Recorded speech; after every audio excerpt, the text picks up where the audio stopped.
السلام عليكم ورحمة الله تعالى وبركاته. أصدقائي الكرام، حياكم الله أينما كنتم.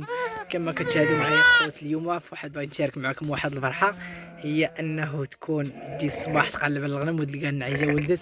هذيك النعيجة اللي كنت وريتكم فيها العلامات تقريبا 3 أيام على الفيديو ديال العلامات، ها هي ولدت اليوم. نشارك معكم هذا الخريف الصغير، ها هو ولد الذكر والأم ديالو هي هذه.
كما كتشاهدوا الخوت، هاد تنعطيو النعجه ملي كتولد، تنعطيوها الوجبه الشعير بلدي السيك هو هذا.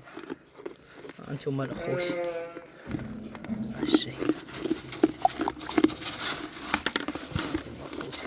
ها الصغير هذا. دابا الخوت اقترحوا عليا شنو غادي نسميه